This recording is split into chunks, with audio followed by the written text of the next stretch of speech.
நிறைய பேர் வந்து குப்போல உண்மையை அவங்க சாகசம் பண்றதா நினைச்சு ஃப்ரெண்ட்ஸுக்கு சந்தோஷப்படுத்துறதா நினைச்சு அவங்க என்ன பண்றாங்க அப்படின்னா ஃபுட்பால்ல வந்து தம்பம் இடிச்சு இறந்து போறாங்க. உங்களை நேசிக்கிறவங்க உங்களை ரொம்ப நேசிப்பாங்க. நீங்க நேசிக்கிறவங்களுக்கும் உங்களை நேசிக்கிறவங்களுக்கும் தயவு செஞ்சு கஷ்டத்தை கொடுத்துறாதீங்க.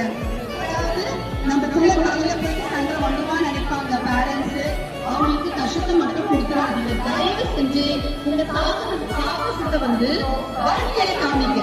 உங்களுக்கான இலக்குகளை தேர்ந்தெடுத்துக்கோங்க. அந்த இலக்குகளை அடையிறதுக்கு நீங்க வந்து கஷ்டப்பட்டு முயற்சி செஞ்சு சாகசம் பண்ணுங்க. இந்த உலகமே உங்களை திரும்பி பார்க்கும். வாழ்க்கையில் சாதனை படைத்தால் இந்த உலகம் உங்களை திரும்பி பார்க்க வைக்கும். அதனால நீங்க ஃபுட்பால்ல டிராவல் பண்ணாதீங்க.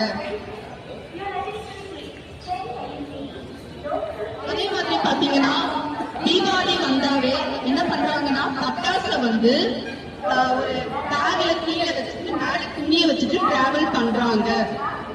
தீபாவளி அப்படின்னாவே எல்லாருமே நின்று கேளுங்க தயவு செஞ்சு.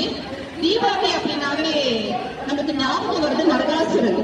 கிருஷ்ணன் வந்து நரகாசுரனை வதம் பண்ணும்போது நரகாசுரன் சொல்றாரு, மரணம் வந்து மக்களுக்கு சந்தோஷமா இருக்கணும் அப்படின்னு சொல்றான். அதுக்காக அந்த தீபாவளி கொண்டாடுறோம். சந்தோஷத்துக்காக தீபாவளி கொண்டாடுறோம். நம்ம ஒருத்தருடைய சந்தோஷத்துக்காக மற்றவங்களுடைய சந்தோஷம் கனவையும் நம்ம அழிச்சிடக்கூடாது. நாம குடும்ப பொறுப்போடு இருக்கிறது மட்டும் இல்லாம சமுதாய பொறுப்போடு நம்ம நடந்துக்கணும். தயவு செஞ்சு யாருமே பட்டாசுகளை ட்ரெயின்ல எடுத்துட்டு போகாதீங்க. உலகத்துல எல்லாருமே நல்லா இருக்கணும் நினைக்கிறது வந்து அன்பு. எல்லாருக்காக நம்ம ப்ரேயர் பண்ணிட்டு, ஆனா நம்மளோட டிராவல் பண்றவங்க நல்லா இருக்கணும்னு நினைக்கிறது மனித நேயம். அன்போட மனித நேயத்தோடு நம்ம நடந்துக்கணும்.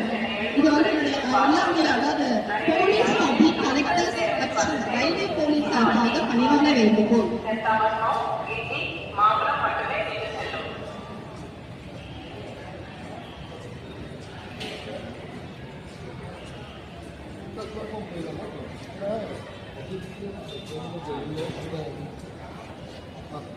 அப்படியே எடுத்து போயிடலாம் சார்.